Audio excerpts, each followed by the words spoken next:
gue dapat ilmu baru. Jadi ternyata yang mungkin selama ini membuat kita itu nggak ada progres dalam apapun itu untuk mencapai tujuan kita ataupun tidak sukses untuk jadi orang yang kita inginkan, itu sebenarnya adalah karena diri kita sendiri. Konsep ini tuh disebutnya adalah speed paradox. Ini sangat menarik karena speed paradox ini membuat gue sadar ternyata mungkin sebenarnya yang menghalangi gue untuk mencapai suatu tujuan, yang menghalangi kita untuk mencapai suatu tujuan yang kita inginkan, itu sebenarnya bukan orang lain, tapi justru kita sendiri, diri kita sendiri. Jadi di dalam speed paradox ini itu menerangkan bahwa perilaku kita sendirilah yang seringnya itu membuat kita itu stuck di satu tempat, kita menjadi burnout, kita menjadi seseorang yang jauh dari yang kita inginkan. Jadi biar kita itu lebih ngerti speed paradox itu seperti apa, jadi seperti ini. Misalnya kalau kita tuh ditanya, kira-kira apa yang harus kita lakukan kalau kita ingin mencapai tujuan kita? Tujuan itu bisa apa aja, entah itu tujuan tempat, entah itu tujuan hidup, entah itu tujuan karir. Kalau misalnya gue ditanya itu, tentu gue akan jawab, kalau gue ingin mencapai sesuatu lebih cepat di suatu tempat, tentu gue akan nyetirnya lebih ngebut gitu, kayak gue akan berangkat lebih cepat, gue akan lebih buru-buru.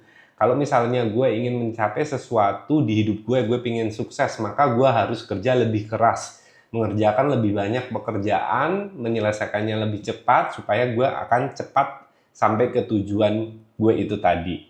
Itu kan jawaban logiknya kita ya. Kita kalau manusia itu, kalau kita ingin mencapai sesuatu yang kita tuju supaya lebih cepat, ya kita akan melakukan sesuatunya itu lebih cepat, lebih banyak, supaya kita tuh bisa save waktu gitu.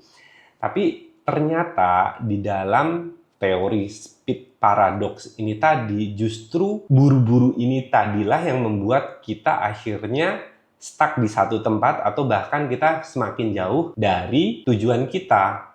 Kenapa bisa begitu? Karena ternyata pada saat kita melakukan sesuatunya itu ingin serba cepat gitu, kayak buru-buru. Banyak hal yang akhirnya itu kita lewatkan, yang mungkin sebenarnya hal tersebut itu bisa membantu kita untuk mencapai tujuan tersebut. Contoh gampangnya tuh kayak gini, kita misalnya pingin mengisi suatu galon dengan air menggunakan selang. Jadi saat kita ingin mengisi galon tersebut menggunakan selang, tentu kita akan membuka keran itu.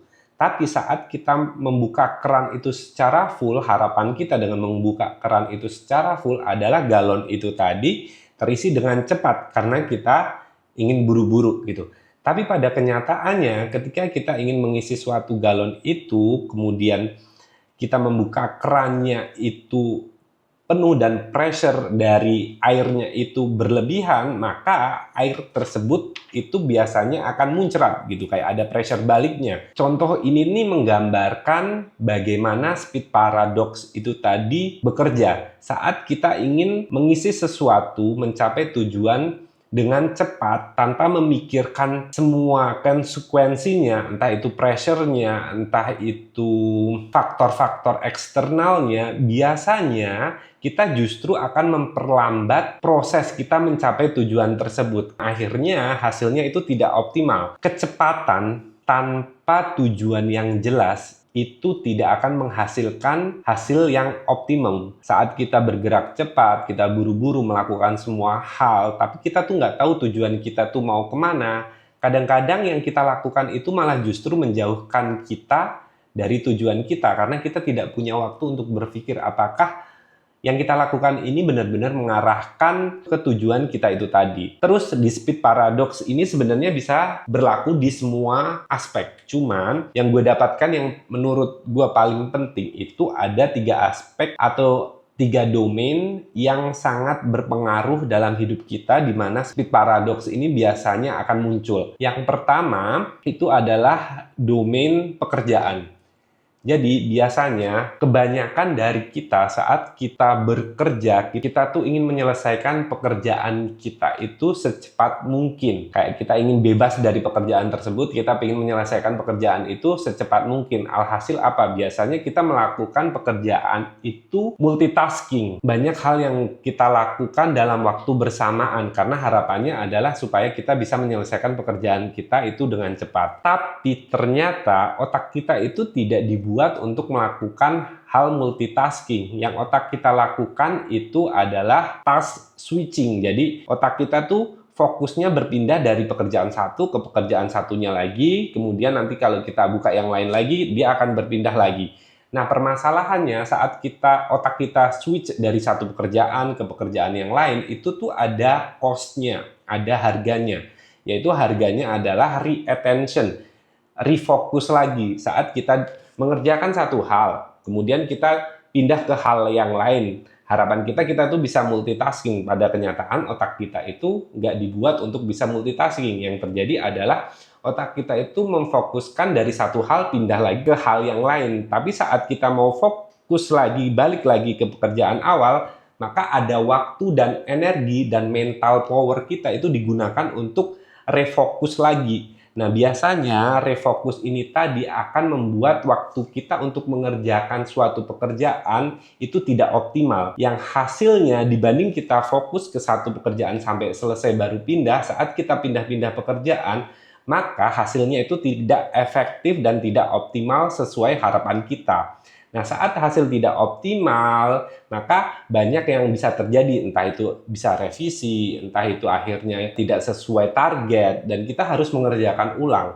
Dan akhirnya apa? Tujuan kita yang tadinya ingin cepat selesai malah justru makin lama. Kemudian domain yang kedua yang biasanya sering speed paradox muncul itu adalah ketika kita mencoba untuk belajar skill baru, learning atau skill acquisition. Nah, saat kita mencoba untuk belajar suatu skill baru, kebanyakan dari kita adalah kita tuh ingin cepat menguasai skill tersebut, apapun itu, entah skill misalnya di dalam pekerjaan, skill di kehidupan sehari-hari, olahraga, kita tuh ingin menguasai skill itu dengan cepat. Yang sering terjadi adalah akhirnya kita meninggalkan fondasinya, basicnya. Karena kita pingin buru-buru menguasai skill tersebut. Misalnya gue pingin bisa main tenis gitu. Tapi dibanding gue mempelajari basic-basic tenis, gimana formnya, gimana cara mukulnya, gue langsung asal pukul aja, yang penting masuk gitu. Kayak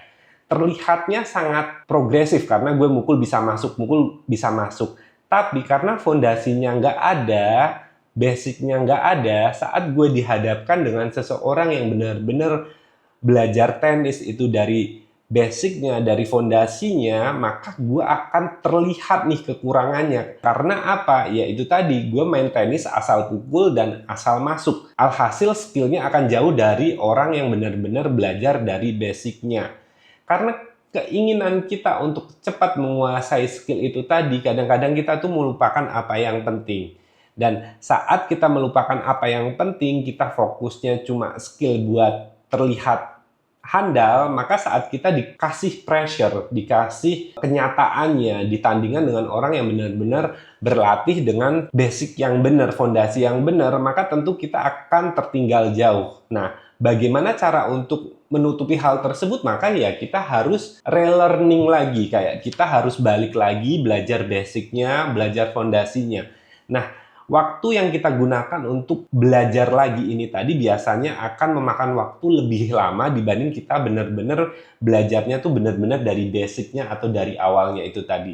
Jadi speed paradox yang kedua itu tadi kan skill acquisition. Jadi karena kita buru-buru pingin supaya bisa menguasai satu skill baru, kita lupa fondasinya. Alhasil kita berantakan dan kita harus belajar lagi dari awal. Akhirnya tujuan kitanya akan makin jauh lagi. Atau bahkan banyak dari orang karena ngerasa skillnya itu nggak maju, stuck karena men-skip basicnya pada awalnya itu tadi, banyak yang menyerah dan merasa dirinya tidak berbakat di suatu pelajaran tersebut, di suatu bidang tersebut. Karena ya sebenarnya karena basicnya itu nggak dipelajari dengan benar. Jadi saat ada pressure yang beneran, ada reality yang datang, itu dia ngerasa, kok gue udah belajar tapi ternyata gue tetap nggak bisa kayak gitu. Mungkin gue nggak bakat di situ. Tapi pada dasarnya sebenarnya karena kita itu banyak men-skip apa yang harusnya kita pelajari. Oke, domain yang ketiga yaitu adalah decision making. Ini adalah domain terpenting karena ini menentukan arah hidup kita.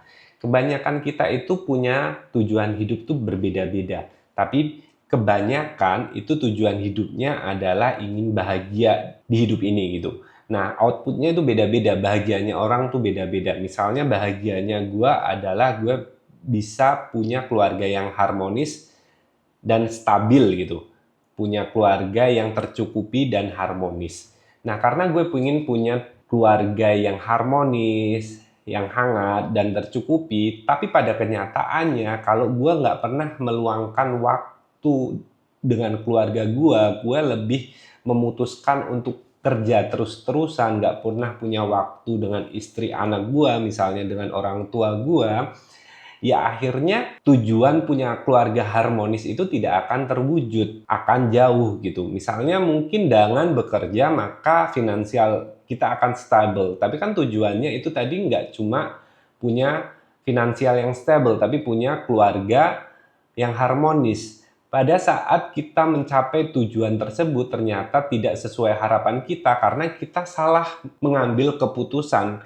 Nah, si speed paradox ini tadi muncul ketika kita terlalu tunnel vision. Tunnel vision itu misalnya kita terlalu fokus untuk satu hal, akhirnya kita melupakan sekitar kita melupakan keluarga kita melupakan apa sih tujuan awal gua tuh untuk kerja gitu. Kan tujuan awal gue untuk kerja, untuk financial freedom itu tadi supaya keluarga gue terpenuhi dan kita punya keluarga yang harmonis, yang hangat dan semua kebutuhan itu terpenuhi. Tapi pada kenyataannya karena gue terlalu hektik dengan pekerjaan gue, keputusan-keputusan yang gue ambil cuma tujuannya ya financial freedom tanpa gue memikirkan bagaimana perasaan keluarga gue. Nah, di sini akhirnya apa? Speed paradox muncul ketika kita itu tadi hektik dengan satu hal dan melupakan tujuan kita yang sebenarnya. Kita tuh menjauh dari tujuan kita karena kita mengambil keputusan-keputusan yang salah. Karena ya balik lagi itu tadi, kecepatan, progres, tapi kalau tanpa tujuan yang benar-benar jelas, maka hasilnya juga tidak akan sampai ke tujuan tersebut. Itulah kenapa kita tuh perlu berhenti sejenak, kita tuh perlu slow down di dalam hidup gitu untuk supaya kita tuh nggak terjebak di speed paradox itu tadi, supaya kita bisa mereview lagi kira-kira apa yang kita lakukan, decision yang kita lakukan itu benar-benar mengarahkan kita ke tujuan hidup kita. Jangan-jangan karena kita terlalu hektik, terlalu nafsu untuk mencapai suatu hal, kita tuh nggak tahu kalau ternyata jalan yang kita ambil itu tidak jalan yang sebenarnya tujuan kita awal itu tadi. Oke, jadi itu tadi adalah speed paradox, ilmu yang baru gue dapatkan. Intinya adalah kadang-kadang karena kita ingin mencapai sesuatu dengan cepat, segala hal kita halalkan, alhasil itu justru bukan cepat mencapai tujuan tersebut, justru malah seringnya kita itu menjauh dari tujuan tersebut. Karena kenapa? Karena banyak hal-hal kecil yang kita lewatkan yang sebenarnya itu penting. Entah itu kalau misalnya di kehidupan kita salah ngambil